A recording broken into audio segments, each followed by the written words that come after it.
HBO presents One Night Stand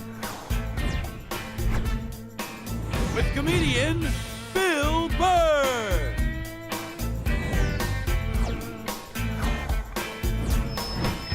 Ladies and gentlemen, Bill Burr.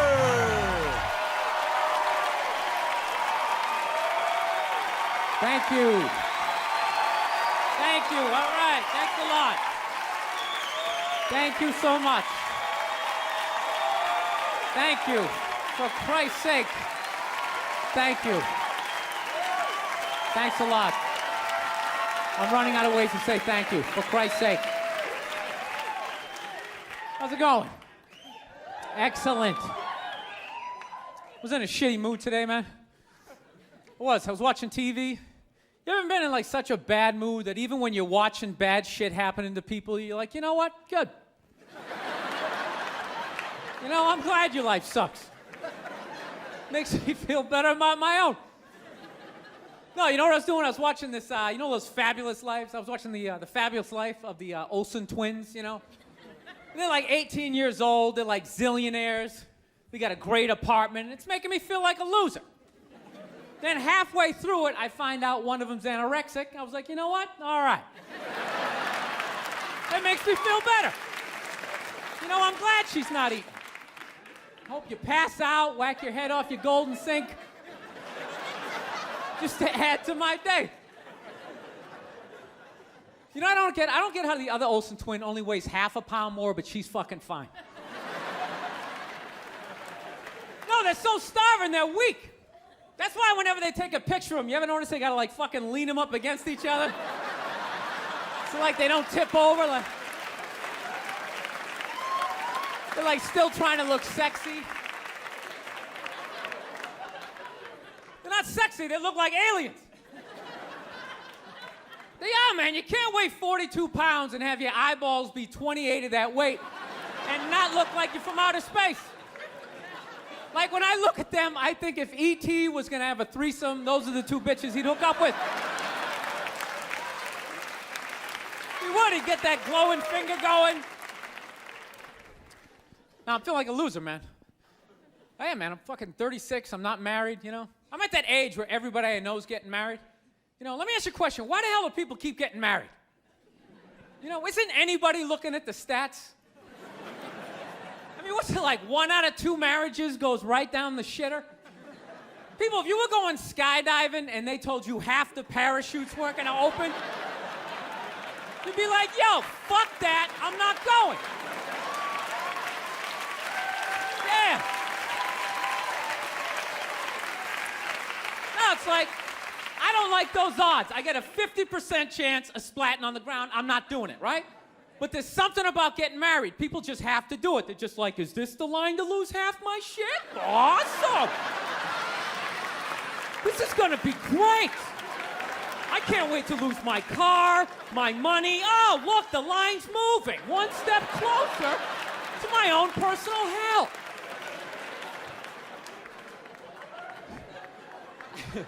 No, I don't think I could ever get married, man.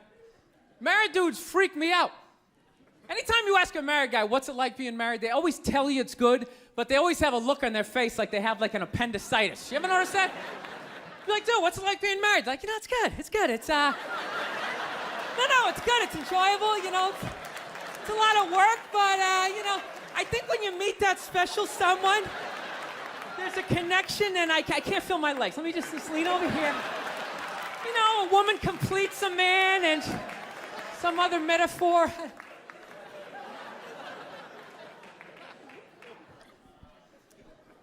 No, you know what freaks me out too, really? When you go to a man's house, there's nothing in there, a married guy's house. When you walk in there, there's nothing in there that even suggests a man even lives there.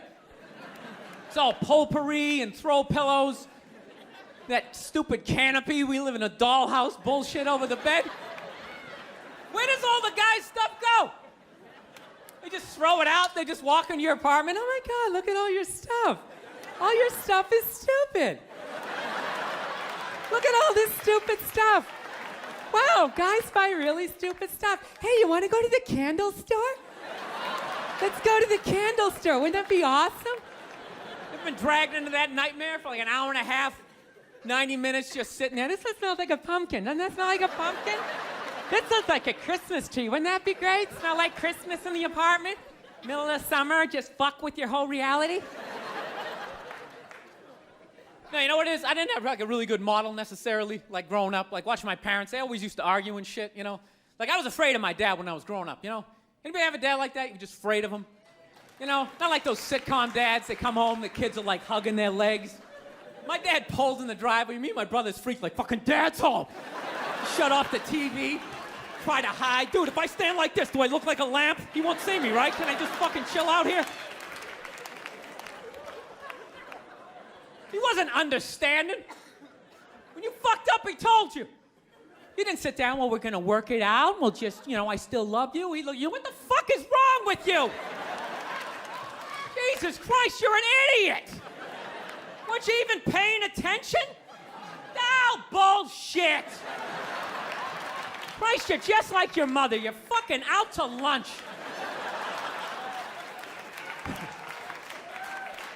That was my dad. No matter what he was bitching about, somehow he would make it about my mother. It would have nothing to do with her. He could somehow find a connection and spin it back. He'd have said, oh, is it raining out? Oh, for Christ's sake, I don't need this shit. Christ, it's the same goddamn thing with your mother. That woman is a fucking cloud hanging over my life. Anytime you got an idea, Christ, she shits all over it. No, he was hilarious. He used to work all the time, so he didn't really have like any friends or anything. So he used to talk to me when I was 8 years old like I was a fucking bartender. Just dumping all his shit on me. Like playing in the sandbox, he'd be coming up there. I tell you, I don't know what the fuck I ever got married for. I'll tell you, man, I'm gonna get the fuck out. I swear to God, one of these days, I'm gonna get in the car, I'm gonna fucking drive out of here. Your mother's a bitch, Billy. Do you realize that? The woman is a fucking bitch.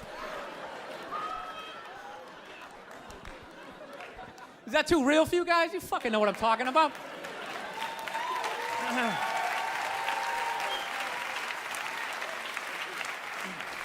I will get married, you know.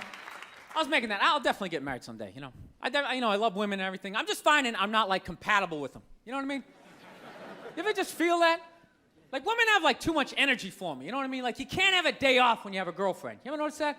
It's almost like they see that open day. They're like, oh, my God, let's go fill it up with shit.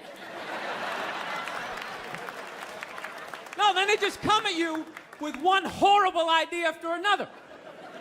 Horrible ideas. Like, you want to make some sandwiches and go to the park?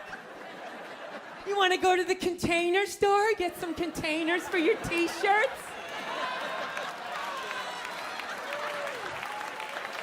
This is the worst one. You ever get this one? You want to go to brunch? You want to go to brunch on Sunday? And inside you're like, fucking no!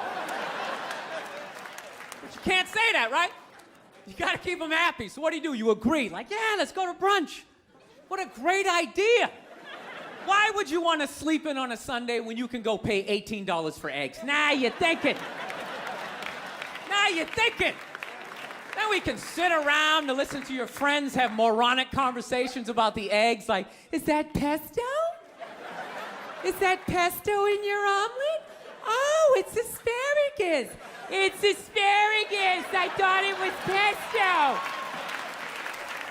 Oh, you just want to flip the whole fucking table over? It's horrendous. I'm trying to learn to pick my battles when I date girls. I usually argue with women all the time, man. I'm stupid like that, you know? Like, I dated this girl one time. She was, like, really into, like, women's issues. So we used to always have these dumbass arguments. So one time she came up to me and she goes, okay, explain this to me, Bill. Why does a guy make more an hour to do the exact same job, huh? I go, I'll tell you why. Because in the unlikely event that we're both on a Titanic and it starts to sink, for some fucked up reason, you get to leave with the kids and I have to stay. Yeah, that's why I get the $1 more an hour. No, think about it. If there's a house fire, it's always women and children first. I gotta stand there with like the back of my shirt on fire going, let's go, people, let's go, let's go. So that's how I look at it. No, it's $1 an hour surcharge. That if something fucked up happens, either I can't leave or I gotta like get in the way of it to give you a head start, like rabid dog, run honey, 1 Mississippi, 2 Mississippi. You hear a bump in the night, I gotta go check it out, like yes, he does have a knife. Anytime there's a hostage situation, who do they negotiate for first? Well, at least let the women and children go. Well, what about me? Bullets hurt me too. Why the fuck do I gotta stay in the vault?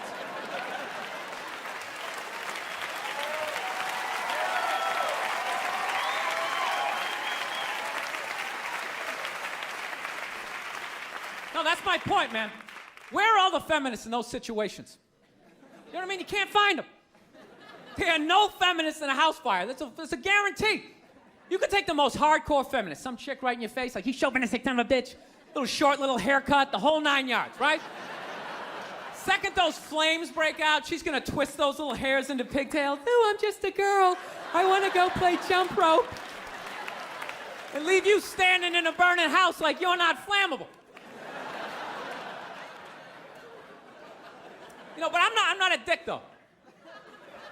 I'm not saying I think a woman should make $1 less an hour to do the same job. All I'm saying is if you're gonna make what I make when the boat sinks, you better be standing right there next to me, listen to that guy play the cello. Then you get the corner office. You get all the benefits or whatever.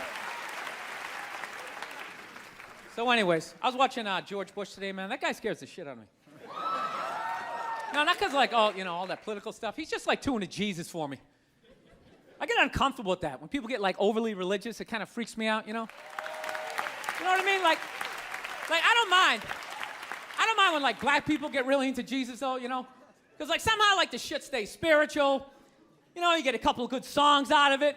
You know what I mean? People look like they're having a good time. Somehow when like white dudes get too into Jesus, all of a sudden like shit catches on fire. People start dying, somebody says they're Jesus, and they try to fuck every chick in the compound. Then the FBI's got the place surrounded, that tank comes in shooting the flames out the front. And I'm not saying white dudes are any more crazier than black dudes, it's just that nobody's watching us. That's the problem. That's too much freedom. It's kind of like living alone, you know, that same kind of fucked up freedom?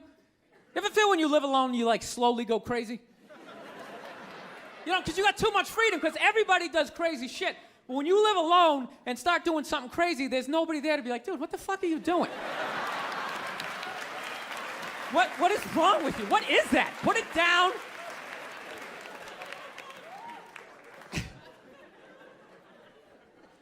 My girl's actually, she's really like religious. She goes to church every week, and I never go, and it freaks her out. She's like, why don't you go to church? You don't believe in God and heaven and hell and all that stuff? Why don't you go? And it's not because I don't believe in a higher power. I definitely do. My thing is when I go to church, I can't get past the fact that I'm just listening to some fucking guy. You ever think of that shit when you go in there? That's just some dude.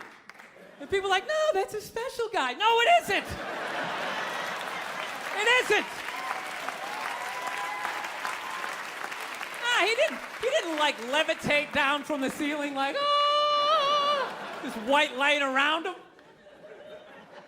Why would you listen to another human being tell you where you're gonna go when you die? It's just like, dude, have you ever been dead? No, great. So wouldn't it be safe to assume that you wouldn't have the slightest fucking idea what you're talking about? Yeah, you're making it up. You're making the shit up. You're not fooling me with the robes and the candles, speaking in Old English. He said it under you. Shut the fuck up. You don't talk like that. You're just some guy. Your name's Jerry. You played soccer. You got your ass kicked in gym class, and now you're doing this.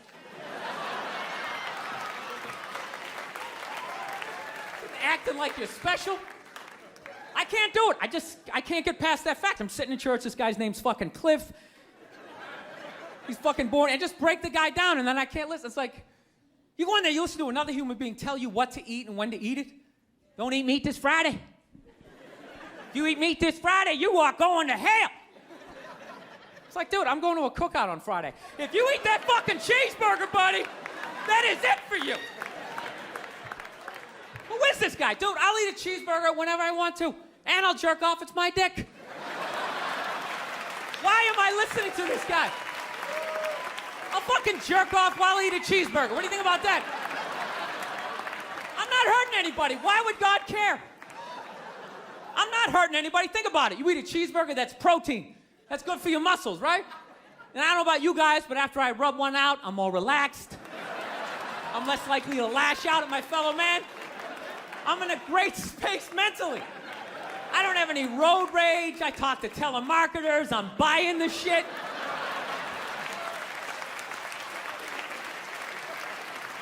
I think they just make it all up. But it's weird though, because I'm kind of feeling this thing, because I haven't been to church in a while. I'm kind of feeling like, I want to go back, but I need a new religion, man. That's why I'm kind of between religions right now. Like I used to be Catholic, but I can't be Catholic anymore, I mean, once they started fucking the kids, I was just like, all right, dude, you know what? I'm out, okay? You guys party way too fucking hard for me, okay? I got off at about 22 exits ago. I didn't see that page in the book. I don't know what you guys are doing. I can't believe they're still in business. People are still showing up. Name one other business that could survive that shit. You think if they were fucking kids at Walmart, they could sell rakes the next day? And just try to play it off like, yeah, we had a little problem in aisle 8, but we got some slacks over here. We got kitchen appliances. We got some hula hoops.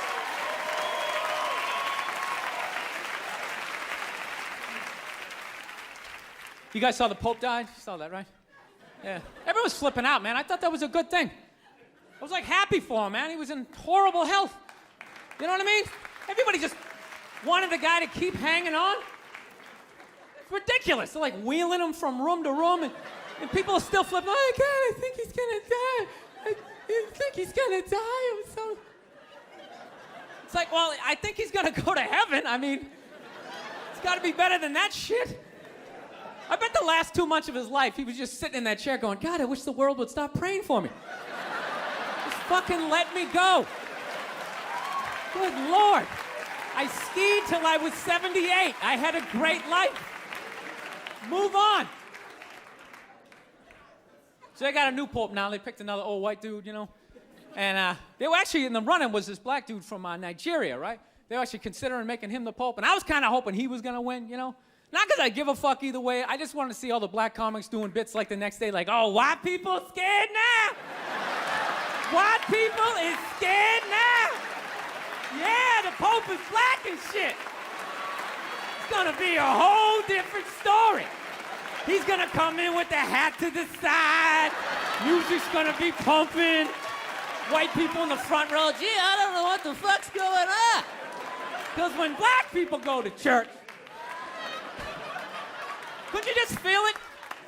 That was like a half-hour material that went out the fucking window the second they picked another white dude. It was endless. Pope Mobile's gonna be pimped out, and you better not be shooting at this Pope. The black Pope will be shooting back at your ass. Because when white people get shot, etc., etc.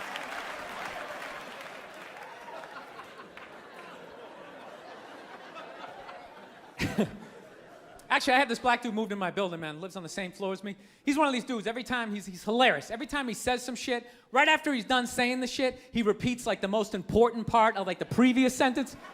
It's hilarious. Everything he said will be like, yo, my man came in, he put that shit on the table. Put it on the table! It's hilarious. Everything he says. Yo, this country's at war, son. War! I'm just looking at my friend like, dude, did you hear him the first time? Because I heard him the first time. I was smiling, I was nodding. Am I fucking supposed to do that? I mean, what am I supposed to do?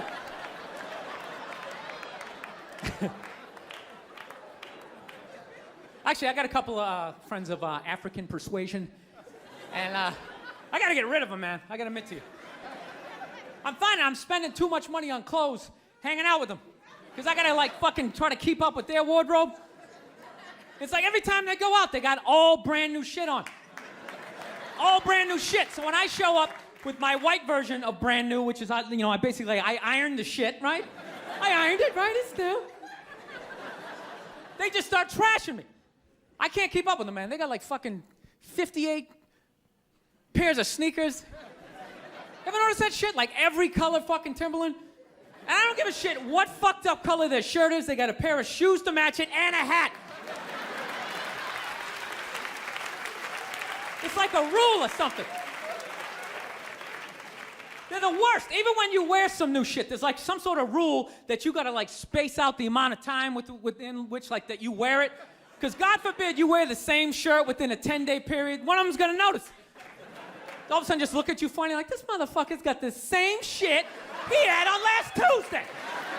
And then the whole car's like, oh shit! Then everybody just starts making fun of your fucking clothes. First they do the math, like, what was that, 5 days ago? 5 days? This motherfucker got 5 shirts! He got 5 shirts! And they start breaking it down. Yo, his first shirt be saying Monday, next shirt be saying Tuesday. Yo, on the weekend, he ain't be wearing no shirts.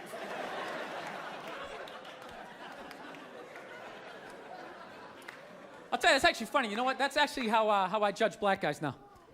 When I first came to the city, like, all black people scared me. No, I was like the typical white dude from like the suburbs, you know what I mean? Had no frame of reference, you know? So my only frame of reference with black people was like those, remember those early 90s gangster rap videos? Throw the fucking LA riots in there, man. It was fucking horrible PR. I'm watching the videos, look, he's got a nice car, he's got all the women, and he's still fucking mad. These black dudes are never happy. But after 10 years of living in the city, this is how I narrow it down. Whether a black dude scares me or not. Black dudes with dirty sneakers scare the fucking shit out of me. No. I figured out in my head, because I know from hanging out with them, that's the last shit that they're gonna let go, the immediate shit that they have on. So I think, you know, if his sneakers are fucked up, that means his life is fucked up. Every time he leaves his building, the whole neighborhood, oh, shit! Everyone starts making fun of him.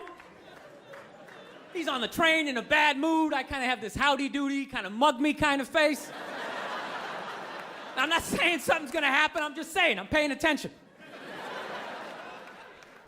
So I've been seeing this girl recently, this black girl, right? She lives up in Harlem, you know, gone out like 3-4 times, you know. First time we hung out in like the Village area in New York, you know, which is sort of like a racially mixed area. So shit was cool, you know what I mean? Second time we hung out was more like Midtown, you know. Then the third time, she called me at like 3:30 in the morning, and she wanted me to come up to her apartment, right? So it's 3:30 in the morning, she lives in Harlem, I look how I look, so it's a fucking situation. Yeah, because you know the deal, right? Basically, a white dude feels comfortable up to about like 98th, 99th Street, you know what I'm saying?